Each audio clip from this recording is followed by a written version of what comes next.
Bonjour et bienvenue dans Cercle Gag, le podcast le plus gaulois du game. D'abord, avant de commencer, je pense que nous allons émettre un petit hommage à Quentin. Militants nationalistes morts par des antifascistes.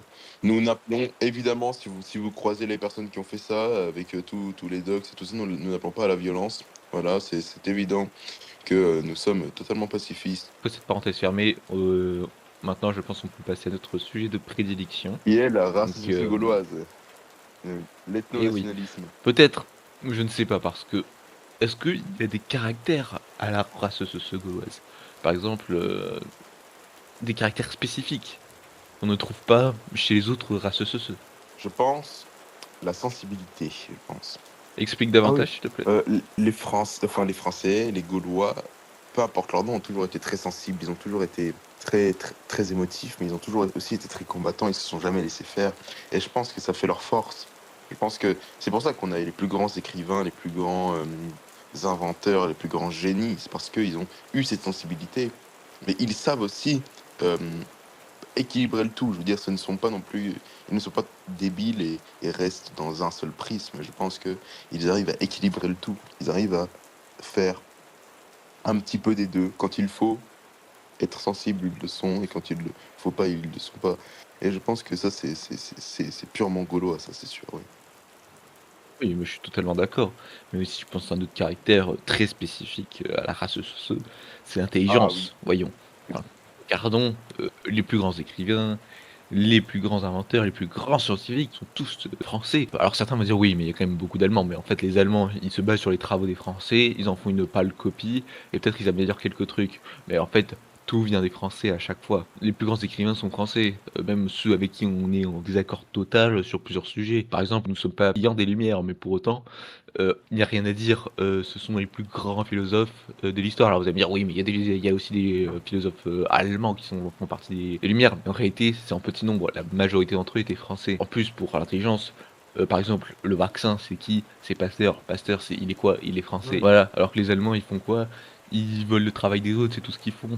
Voilà, et après ils disent: «Deutsche Qualität», mais en fait, ils ont rien inventé. Ils ont juste ils ont demandé à d'autres personnes de faire le travail à leur place et après ils disent: «Oui, bah, c'est nous». Oui, bah, après, pour ce qui est de l'intelligence aussi, les plus grands, chefs de guerre sont français. Alors vous allez me dire: «Non, ils sont allemands», mais ça, c'est parce que vous connaissez rien à l'histoire. Alors Napoléon, vous allez me dire: «Non, non, non, Napoléon n'est pas français», mais Napoléon est gaulois. Et pourquoi? Parce que Napoléon ne vient pas de Corse, il vient d'une région d'Italie qui faisait partie avant de la Gaule cisalpine. Donc en fait, il est d'ascendance gauloise, il est d'origine gauloise.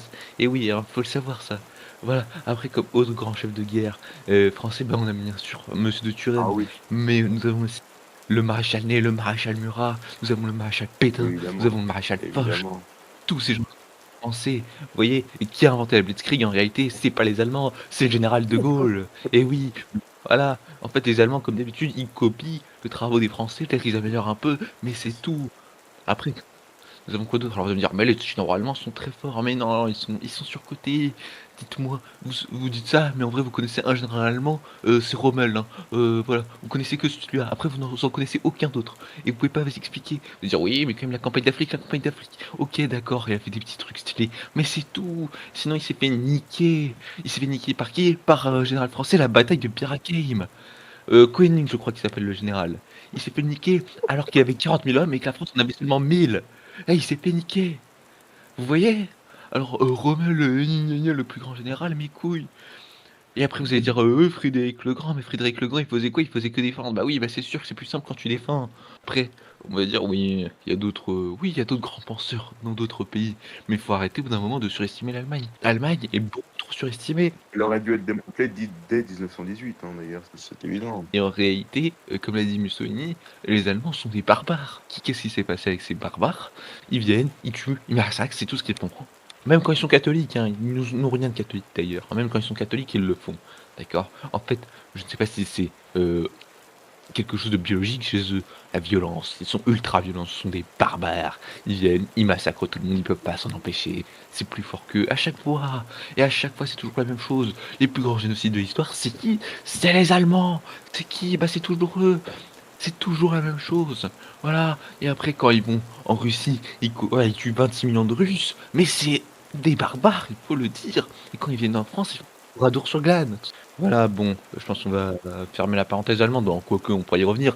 Quelle est la pire chose qui est arrivée au christianisme? Le protestantisme. Le protestantisme vient d'Allemagne depuis que un petit hérétique nommé Martin Luther euh, est arrivé à Rome et en voyant la beauté et la grandeur du catholicisme, le diable lui a dit non, finalement c'est un petit peu trop ça pour toi. Non, tu ne préfères pas des salles toutes blanches sans rien.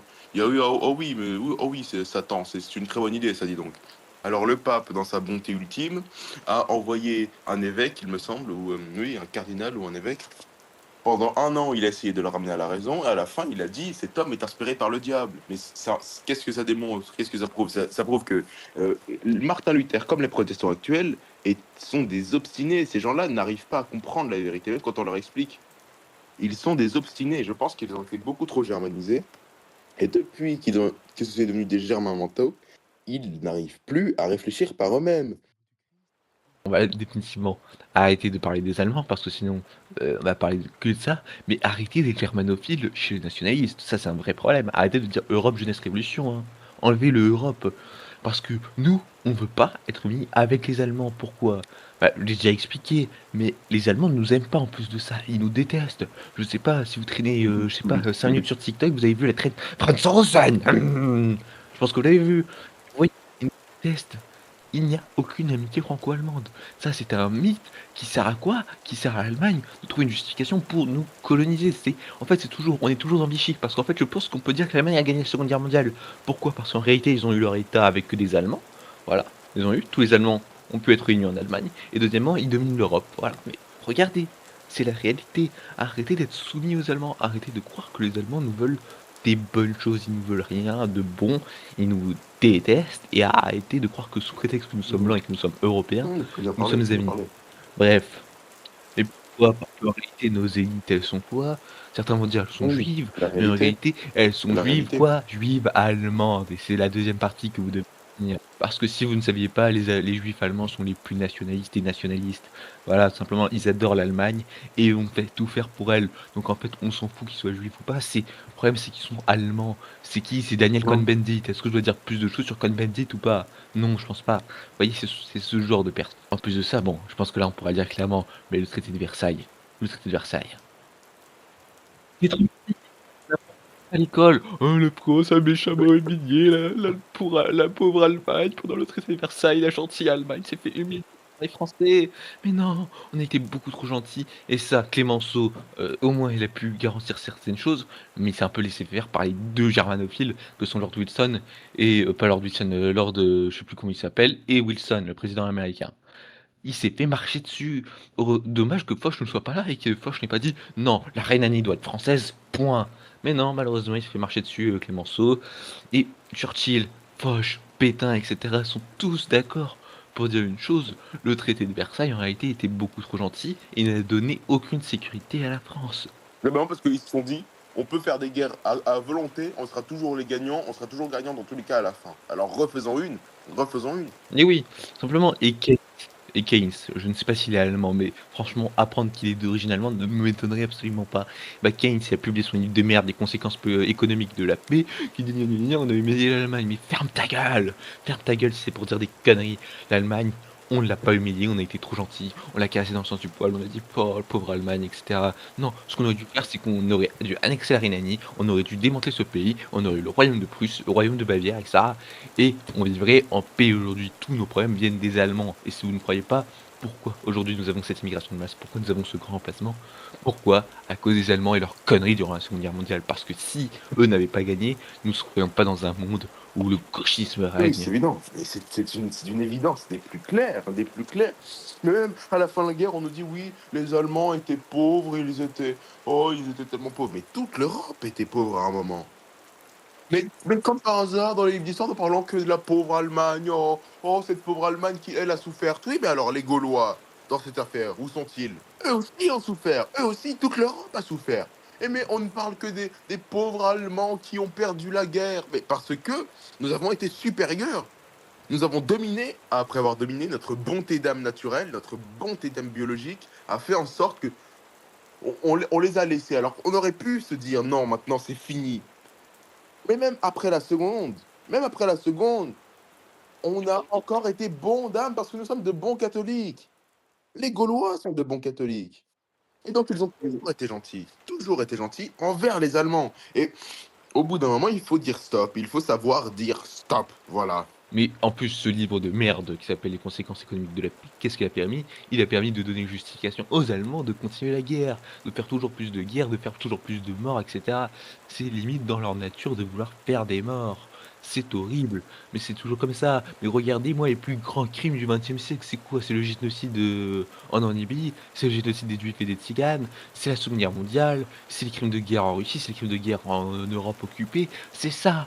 Tous les plus grands crimes contre l'humanité au XXe siècle, a été causé par l'Allemagne, ou les crimes de guerre, l'utilisation des gaz alors que c'était formellement interdit, les crimes de guerre en Belgique, les crimes contre les civils en Belgique, tout ça c'est qui? C'est les Allemands. Voilà, et après ils vont pleurer, c'est les bombardements sur l'Allemagne, c'était vraiment très horrible, ah gna gna gna, toujours ils pleurent. Après les soviétiques, ils ont été très méchants quand ils ont, fait une contre-attaque, hein. Après avoir perdu la guerre, et ils ont fait une contre-offensive, oh les méchants. Ils ont fait la guerre comme nous on fait la guerre, c'est méchant. Pourquoi ils ne se sont pas laissés faire? Pourquoi? Donc, on précise, que nous invitons pas à la haine contre les Allemands. Eh bah oui, évidemment. Mais je pense que personne en écoutant le cercle grec va dire: «Je vais aller taper un Allemand». Oui, Les gens sont encore trop, oui, on va contenter de les pardon. réémigrer et de démanteler l'Allemagne. Je pense que la plupart des problèmes européens vont partir. D'ailleurs, les Allemands sont pas tous pareils, hein. Il y a certains Allemands, plus supportables que d'autres, hein, notamment les Bavarois. Parce que les Bavarois sont catholiques, ce qui aide un peu, hein, ce qui permet de contrebalancer certains gènes allemands. Je pense que nous pouvons, mettre fin à ce discours sur l'Allemagne et les problèmes, allemands, le problème allemand. Mais retenez ça, hein, l'Allemagne est un problème pour l'Europe, la paix et la liberté. Et si vous êtes européiste, ne soyez pas pro-allemand. S'il vous plaît, ne soyez pas pro-allemand sous prétexte que, ils sont européens. D'accord? Ils détestent les Européens, ils veulent être tout seuls et faire leur truc tout seuls, dominer l'Europe, c'est le but. Donc si vous voulez être dominé par les Allemands, si vous êtes tellement germanophile parce que: «Oh mein Gott, Nietzsche, j'aime tellement Nietzsche, mein Führer». Non, OK, voilà, bah, si vous adorez ça, d'accord, soyez germanophile et continuez à être européiste. Si vous êtes nationaliste, devenez gaguiste. Et si, cher ami, si nous parlions d'un petit peu de Pétain? Ah, le maréchal Pétain. Mensonge Ah, grand et sujet, grand sujet. Beaucoup de mensonges, hein. Alors, certains pourraient croire que ce qu'on a dit, il détesterait le maréchal Pétain parce qu'il s'est soumis aux Boches. Je te laisse continuer, je te laisse commencer sur ce sujet. pouvez-vous être catholique et franc-maçon? Non, vous ne pouvez pas, c'est très clair. Alors, pourquoi Non, soutenez-vous De ça vaut Gaulle les et pas Pétain? En tant que catholique, parce que je vois des gens qui se revendiquent catholiques, très fièrement. Voilà, c'est des braves catholiques, des bons gaillards. Mais la réalité, qu'est-ce que c'est? Vous soutenez De Gaulle parce qu'on vous a dit de soutenir De Gaulle. D'accord? Vous diabolisez Pétain parce qu'on vous a dit de diaboliser Pétain. Avez-vous ouvert des livres sur lui? Avez-vous réellement regardé sa vie? Non. Voilà. Pétain a défendu les catholiques. Et Pétain même, lui, quand la République des Fiches lui a demandé de dénoncer ces officiers qui allaient à la messe, lui qui n'allait pas à la messe aurait répondu: «Moi, la messe, j'y vais tous les dimanches, mais je suis au premier rang, donc je ne vois pas ce qu'il y a derrière». Donc, si vous ne savez pas c'est quoi l'affaire des fiches, c'est la République qui fichait, les officiers qui étaient catholiques et qui a donc demandé au maréchal Pétain, qui allait à la messe comme ça, pour, en fait, avoir des officiers laïcards dans les rangs de l'armée de la République. Voilà. Je vais pas, je ne vais pas dire qu'il a sauvé des juifs parce que je ne veux pas aller je ne veux pas aller à un procès ou je ne sais quoi. Alors je ne le dirai pas. Je ne le dirai pas. Mais Zemmour a tout dit. Voilà. Zemmour a tout dit. Zemmour a dit les paroles que je pense. Allez regarder. Je ne précise pas lesquelles. Je ne précise pas quelles paroles. Monsieur Pétain a abrogé les lois. Enfin, je veux dire, il a interdit les francs-maçons. Monsieur Pétain a interdit les francs-maçons, c'est une des premières choses qu'il a faites. Une fois que la guerre, et il a remis la France catholique, il l'a remis sur pied, il a fait il a fait, il a fait revivre la natalité, il a refait un sentiment de nation, la révolution nationale. De Gaulle est arrivé, qu'est-ce qu'il a fait? Il a remis tous les droits aux francs-maçons. Est-ce un comportement de bon catholique? Est-ce un comportement de bon royaliste? Et d'ailleurs, en plus de ça, certains vont dire: «Oui, mais Pétain était soumis aux Allemands». Pétain était absolument pas germanophile, il a fait ce qu'il a pu, voilà, on va le dire clairement et d'ailleurs il a émis des actes de résistance, hein, je peux en en vous montrer 2, vous présenter 2, vous pouvez vérifier, c'est vérifiable sur internet, même pas sur internet, sur les livres, vous pouvez trouver ça facilement. 1, premièrement, il a empêché l'étoile jaune en France, de Vichy. Oui, voilà, l'Allemagne lui a demandé de mettre aux juifs une étoile jaune, il a dit: «Non, c'est une ignominie». Deuxièmement, qu'a-t-il fait? Oui, hein, pour quelqu'un qui a tué plein de juifs et qui est responsable de la mort de plein de juifs, Pétain a empêché l'étoile jaune. Mais ça, personne ne va vous le mentionner parce qu'on veut vous diaboliser Pétain. Et deuxièmement, le sabordage de la flotte française. Et bah oui, parce qu'en fait, Pétain, en réalité, était plutôt pro-allié. Parce que qu'est-ce qui s'est passé quand les Allemands ont occupé la France de Vichy? Que Pétain a-t-il fait? Il a dit: «OK, la flotte, vous la détruisez, les Allemands ne mettront jamais la main dessus». Et avec cette flotte, les Allemands, combinés avec la flotte italienne, auraient pu peut-être auraient peut-être envahir, la Grande-Bretagne. Donc c'est grâce à Pétain que les Allemands n'ont jamais pu envahir la Grande-Bretagne, mais ça personne va vous le dire. Mais bon, voilà. La République et l'école. Vous allez nous dire: «Mais pourquoi alors si Pétain a-t-il fait ça, pourquoi nous apprendre, pourquoi nous dire que De Gaulle était le héros et Pétain le monstre?» Ça vous allez nous dire. Je vais vous répondre. Les francs-maçons sont allemands. De Gaulle, après la guerre, a voulu une politique de réconciliation franco-allemande. Pétain n'a pas voulu cela. C'est ça la réalité. La réalité, c'est que Pétain s'est opposé aux Allemands, tandis que De Gaulle, après la guerre, s'est totalement soumis et a léché les bottes des Boches. C'est ça la réalité. Voilà. Vous avez votre réponse. C'est parce que il y a une très très grande majorité des Voilà. francs-maçons qui sont allemands, qu'ils soient juifs ou pas. C'est pas ça le sujet. C'est pas ça le sujet. Le sujet, c'est leur origine. Allemand. Il y en a qui sont protestants en plus. Petite touche de germanophilie en plus. Franchement, mais regardez. Regardez l'état dans Mmh. lequel l'Allemagne a mis la Gaule. Non, mais amis de l'Europe, hein, pour les européistes qui nous regardent, qui nous écoutent, si vous êtes européiste, je peux comprendre. Je suis pas d'accord avec vous, mais je peux comprendre votre européisme. Ne soyez pas germanophile, s'il vous plaît. Soyez européiste sans l'Allemagne. Après, si vous êtes absolument pour le métissage des Européens, et cetera, pas grand bien vous fasse, mais d'accord, d'accord. C'est déjà mais juste arrêtez de germanophile, s'il vous plaît, d'accord? Mais nous, ici, nous sommes ethno-nationalistes, donc nous ne voulons pas de métissage entre Européens. Nous sommes pour un métissage, pas, pas de métissage en fait, nous sommes pour les Gaulois avec les Gaulois, les Ariens avec Plutôt, les Ariens, les Polonais plutôt. avec les Polonais, les Slaves avec les Slaves, point à la ligne. Après, alors certains vont nous dire: «Oui, mais vous excluez du coup les métis, de votre groupe». Non, d'accord, on va le dire clairement, nous sommes nous-mêmes métis, nous sommes métissés malheureusement, nous sommes issus d'un métissage, mais nous restons quand même, pour la plupart du temps, en majorité gaulois. Par exemple, moi, c'est 55 de mon sang qui est issu d'ascendance gauloise. Voilà. L'autre est malheureusement scandinave. Mais sinon, nous défendons pas le métissage, mais nous n'excluons pas les métis. Mais tout simplement, nous pensons que si vous êtes métis, vous êtes bien évidemment les bienvenus parce que ce qu'on regarde surtout, c'est est-ce que vous avez au moins une bonne partie de votre sang qui est gaulois? Si la majorité, peut-être pas absolue, mais au moins, la majorité est Oui. gauloise ou pas. Vous savez, honnêtement, le racisme noir-blanc, c'est vraiment quelque chose, une preuve d'américanisation mentale. Vraiment quelque chose. Parce que les Américains n'ont aucune, mais aucune histoire, ils ont rien, ils sont obligés de chercher quelque chose. Obligés de chercher quelque chose. Moi, je vais vous le dire, messieurs, les Européens, oui, défendez-vous, mais commencez pas à dire on est fier d'être blanc. Ça ne veut rien dire. Soyez fiers d'être, je sais pas, d'être gaulois. Soyez fiers Oui. d'être italien. Soyez fiers d'être espagnol. Soyez fiers d'être portugais. Ne soyez pas fiers d'être allemand. Soyez fiers d'être, je sais pas, suédois, norvégien, mais ne soyez pas fiers d'être blanc. Ça ne veut rien dire. Nous ne sommes pas américains. Nous sommes européens. Et les Européens, les Russes et les Portugais n'ont pas grand-chose à voir. Ils sont blancs tous les deux, mais ils n'ont pas grand-chose à voir dans leur histoire. Et en réalité, bon, on va reparler des Allemands, mais vous voyez, la Gaule, les Gaulois et les Ariens, pour dire le mot, ont toujours été en lutte constante. Et l'histoire de l'humanité, c'est pas l'histoire de l'humanité, mais c'est une lutte entre les Ariens et les Gaulois, en fait, tout simplement. Même depuis, les plus depuis l'époque des Gaulois jusqu'à nos jours, hein, en réalité, nous sommes toujours en lutte pour la fin de la soumission de la France à l'Allemagne. Et maintenant, nous devrions être amis sous prétexte que, à cause de l'invasion mahométane. Mais nous n'étions pas amis au 7e siècle sous Charlemagne, sous Charles Martel, pardon. Nous n'étions pas amis avec les Allemands en ce temps-là. Et nous ne serons pas non plus en ce temps-là, malgré l'invasion mahométane à chaque fois.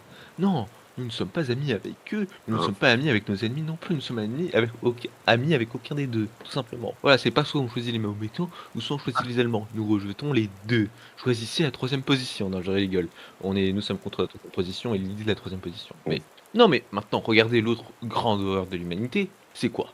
C'est que les 3 grandes horreurs. Le national-socialisme, pour pas se faire ban, le protestantisme et le communisme. Et le communisme, ça vient d'où? Ça vient d'Allemagne, Karl Marx. Karl Marx, il est allemand, Karl Marx. Il est allemand. Alors certains vont dire: «Ah oui, il est juif, il est juif».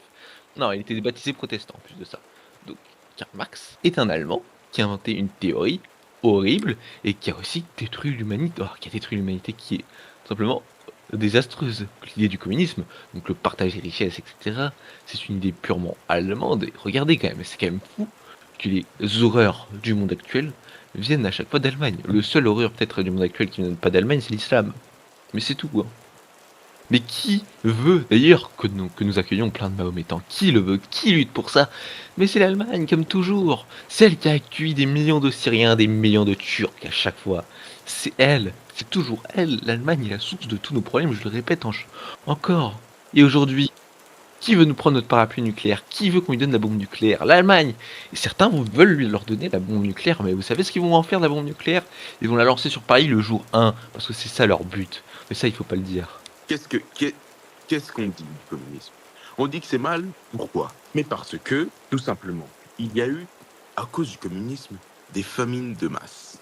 Il y a eu, à cause du communisme, des millions de morts. Il y a eu l'Holodomor. Il y a eu des chrétiens par millions tués. Le pape Pie XII a excommunié les communistes. Il l'a fait. Et même s'il y a des communistes qui disent oui, mais le message de Jésus est paix et amour, partage. Mais le pape Pie XII vous a excommunié, chers amis. Alors, revenez à la raison. Mais parce que on ne peut pas vouloir la fin de la propriété privée, qui est quasiment un droit sacré dans le catholicisme, et en même temps se dire catholique. Mais enfin, mais on ne peut pas dire oui, moi je suis communiste et catholique. Réellement des excommuniés. Vous êtes comme des cédés-vacantistes à mes yeux. Vous savez, vous êtes réellement ça. Vous n'avez pas compris le message du Christ. Le message du Christ dit aimez votre prochain, mais si on vous oppresse, n'aimez pas vos oppresseurs. Combattez-les, combattez-les, aimez les personnes, mais combattez les actes. Aimez les personnes, mais combattez les actes. Et vous aimez les personnes et vous aimez les actes, et puis vous êtes là, un message de non. Le Christ n'est pas bisounours. Le Christ n'est pas seulement paix et amour. Il l'est aussi, mais il n'est pas seulement ça. Il était ça. Alors, Moïse n'aurait jamais libéré les esclaves d'Égypte. Parce que Dieu, on le rappelle, le filioqué. Si vous connaissez votre catholicisme, vous connaissez votre catéchisme, vous savez que le Fils procède du Père. Et que par conséquent, au commencement, le Fils était déjà là, le Verbe était déjà là. Et donc, si le Christ est paix et amour, il n'aurait pas demandé à Moïse de libérer les esclaves. Il n'aurait pas demandé de faire tout cela. Il ne l'aurait pas fait parce que s'il était seulement amour, on aime ceux qui nous esclavagent et on aime aussi leurs actes, du coup on ne fait rien parce que Dieu a dit d'être amour. Ce n'est pas ça le message du Christ. Le message du Christ est révolutionnaire. Évidemment qu'on va devoir aimer les personnes. On va devoir aimer tout le monde. Quiconque sur terre naît, nous sommes forcés de l'aimer, évidemment. Mais si on vous tape, vous allez me dire oui mais tendez l'autre joue. Vous savez pourquoi tendez l'autre joue? Parce que à l'époque de Jésus, quand on tapait avec le revers de la main, c'était que vous étiez esclave. Et quand on devait vous retaper avec la paume de la main, vous forcez votre adversaire à être votre égal. C'est pas simplement, oh oui, merci, tapez-moi, continuez à me frapper, tabassez-moi. Ce n'est pas ça. Et maintenant, il y a des communistes qui vont dire oui, mais bon, mais c'est les mêmes qui vont dire oui, on peut se marier avec toutes les religions, ce n'est pas grave. Puis les mêmes diront encore oui, mais bon, franchement, il faut penser aux pauvres. Oui, d'accord, très bien, c'est très bien. Je ne dis pas qu'il ne faut pas penser à eux. C'est très bien, c'est très bien. Mais il ne faut pas oublier le message de l'Église. Il y a le message du Christ, il y a le message de l'Église aussi. N'oubliez pas ce que l'Église dit. Et je pense que c'est ça le vrai problème des communistes aujourd'hui. Oui, mais après, il y a quand même des communistes un peu plus respectables que d'autres. Bon, tous les êtres humains sont respectables, mais certaines idéologies qui sont plus respectables. Je pense notamment au stalinisme. Alors oui, le stalinisme a fait beaucoup de morts.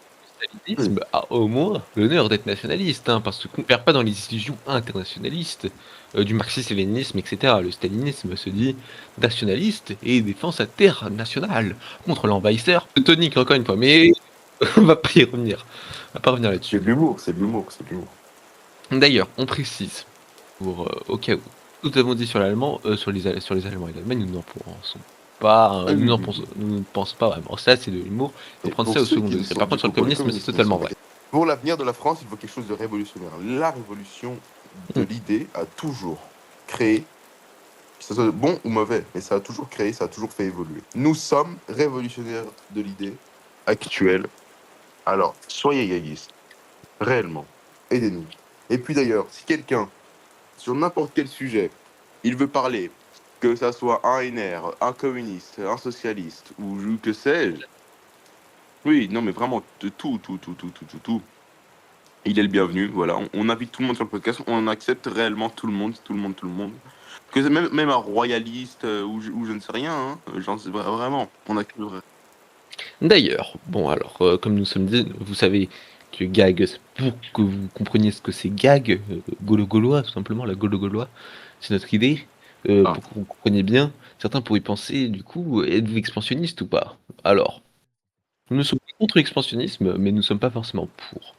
Même s'il y a certains territoires qui sont historiquement gaulois et qui pourraient peut-être le redevenir. Je pense notamment au territoire belge dans son entièreté, enfin surtout la Wallonie, le territoire luxembourgeois et le sud des Pays-Bas ainsi que la Rhénanie. Pourquoi la Rhénanie? Parce que la Rhénanie, ben, tout simplement, oui, elle aurait dû être annexée en 1919, mais surtout la Rhénanie est en réalité un territoire gaulois parce que si vous regardez une map des Gaules avant l'invasion de César, vous voyez que qu'est-ce que comprend la Gaule, et ben vous voyez la Rhénanie. Pourquoi? En fait, la Rhénanie, c'est un peuple gaulois qui a été germanisé de force, comme l'Alsace-Lorraine. Mais l'Alsace-Lorraine, elle a survécu à cette germanisation, alors que la Rhénanie, beaucoup moins. Mais il faudrait la refranciser, parce qu'en réalité, c'est ce qu'elle est. La Rhénanie est française, c'est pour ça qu'on appelle ça les frontières naturelles de la France. Mais en réalité, c'est pas les frontières naturelles de la France, c'est les frontières naturelles, c'est la Gaule en réalité. Et c'est là où vivaient les Gaulois. Et certains étaient malheureusement néerlandisés et germanisés de force. Nous allons pas mener des guerres, nous sommes pas allemands quand même, nous allons pas mener des guerres pour ces territoires-là. Nous sommes pas complètement fous, parce que les Allemands, eux, ils veulent un territoire, ils y vont en guerre, etc. Ce sont des gens qui ont l'habitude de faire la guerre pour tout et n'importe quoi. C'est ça, hein, c'est des gens qui sont un peu très très très très violents. Et c'est ce qui nous différencie de nous. Mais c'est pour ça que les Rhénans sont un peu moins violents. Pourquoi les Rhénans sont un peu moins violents? Parce qu'en réalité, de génétique gaulois. Ils ont été germanisés de culture, de langue, même de religion. Je ne sais pas si c'est quoi leur religion, mais je crois qu'ils sont protestants. Mais en réalité, ils restent très gaulois dans leur gène. Ils ont été assimilés à la culture allemande, mais en réalité, on sait tous que l'assimilation n'a pas d'avenir. Tu veux rebondir là-dessus? je pense que toute personne qui nous écoute n'est pas assez débile pour croire encore à cette farce qui est l'assimilation. Oui, on ne doit pas assimiler un peuple. Nous pouvons assimiler une personne, mais nous ne pouvons pas assimiler un peuple. Et en fait, alors vous allez me dire, mais si ça a marché sur les Rhénans, non, mais en fait, les Rhénans, ils ont été assimilés de force par les Allemands, et ça a mis 700 ans. Voilà, tout simplement. Alors que nous, on veut des mahométans en leur C'est disant: exactement «Oh mais ça. les valeurs de la République, tu aimes les valeurs de la République» et cetera. Ils s'en foutent des valeurs de la République. Ils savent plus. C'est parce que la République, c'est rien devant Dieu, tout simplement. Jamais c'est assimilé, parce que Dieu sera toujours supérieur à la République et c'est normal. La République, c'est quoi? Ça a été inventé par Robespierre. Alors, pas Robespierre, mais par les révolutionnaires. Donc, Euh, nous défendons ces révolutionnaires gaulois, tout simplement, parce que ce sont des nationalistes. Mais bon, au bout d'un moment, il faut arrêter de se foutre de notre gueule, de leur gueule, de la gueule des Mahométans et même de la nôtre en disant: «Oui, mais vous voyez, la République vaincra». Bah non, la République vaincra pas, soit vous interdisez l'islam, tout simplement, ou soit vous arrêtez de croire en oui, c'est l'assimilation. exactement ça, remigration. Il y a pas plus simple, il n'y a qu'un seul mot, remigration. Ouais, et on choisit celle-là, on préfère que choisir l'interdiction de l'islam. Et nous promoverons, parce que nous serons un État national catholique, hein, tout simplement, le national catholique viendra. Après, les questions, c'est est-ce que le pape acceptera? Mais ça, c'est une autre question et dont on parlera plus tard, je pense. Voilà, il y aura quelques étrangers, mais ça formera même Ouais, pas ouais. 1% du bloc national. Alors, les personnes qui comptent rejoindre un gag, rejoignez aussi la fraternité sacerdotale Saint-Pierre, ou l'Institut du Bon Pasteur, ou la fraternité Saint-Pédis, Saint-Pédis. ou Pas encore Saint-Pédis. toutes ces choses-là. Parce Non, que... non, Pardon? Ah, c'est Saint-Pédis. Sauf s'ils se font excommunier. S'ils se font excommunier non, là, pas maintenant, les- Eh bien, ce sera pas de faute pour eux, mais c'est souvent Soyez excommuniés. Ils moderniste. sont Soyez catholique, soyez moderniste. ne soyez pas mais surtout ne soyez pas modernistes, ne tournez ne alors je vais vous raconter une histoire. Je vais vous raconter une histoire. Jean-Paul II, qui a fait Icône, hem, je ne sais pas s'il a pris son inspiration de là ou pas. Mais en tout cas, il me semble qu'il y avait eu une fois une réunion de toutes les religions à New York sous, le pontificat de Léon XIII. Léon XIII a fermement condamné cela, pour qu'ensuite Jean-Paul II arrive et fasse la même chose. Ensuite, il y a eu, Pie IX ou Saint Pie X ou Pie IX ou Saint Pie X qui a dit que le modernisme était une des plus grandes hérésies du monde moderne. Et puis maintenant, on se plie.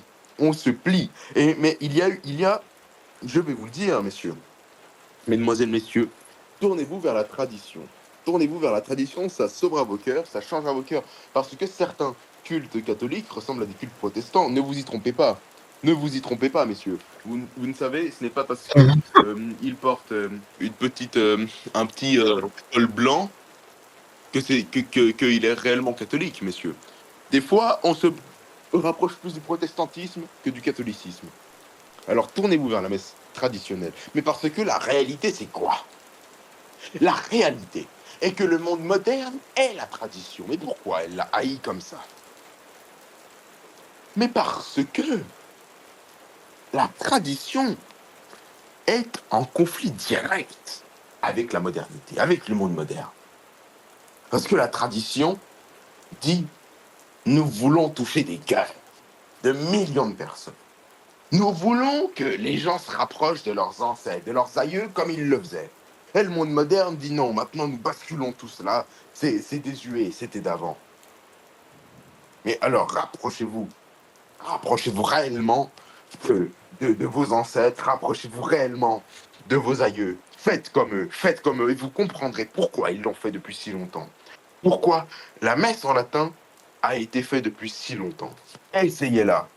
Essayez-la, parce que souvent, vous critiquez beaucoup la messe en latin. Souvent, des gens sont très critiques de la messe en latin. Ils sont là, non, c'est des intégristes, des extrémistes.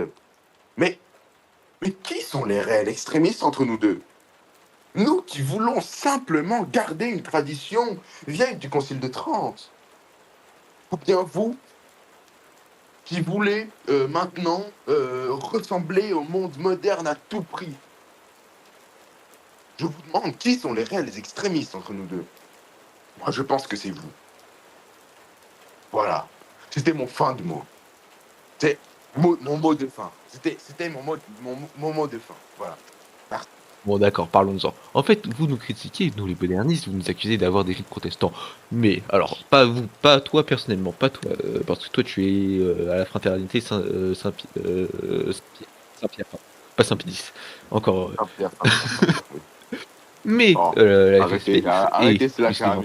des vacantistes sont ce qu'on appelle des protestants mentaux, tout simplement. Parce que quelle est la base du protestantisme? Qu'est-ce que dit Luther? Luther, il dit, oui, en fait, alors oui, il trouve des problèmes dans l'Église, mais la base du protestantisme, c'est de rejeter l'autorité de l'Église et de dire, non, je ne suis pas à Rome, je ne me plie pas aux décisions de Rome. Monseigneur Lefebvre ne l'a jamais fait. Monseigneur Lefebvre, il a refusé un concile, Monseigneur et un Lefebvre ne concile, l'a c'est pas jamais fait. n'importe quoi, c'est pas juste il est pas d'accord avec une déclaration. Il n'a pas refusé le concile en entier. Il a refusé quelques clauses du Oui, bah d'accord. Et Monseigneur Parce Lefebvre que a toujours fermement le condamné le résultat est le même, en célibacantisme. fait. Tu Toujours. peux condamner en entier ou pas du tout. Non, quand tu es catholique, tu acceptes tout le concile, point, à la ligne. Et refuser un concile, c'est être un protestant mental. Et c'est pour ça que nous accusons les sévacantistes et la fraternité Saint-Pédis d'être des protestants Quand tu dis mentaux. on, ce n'est pas moi. Hein. Ce n'est pas moi, évidemment.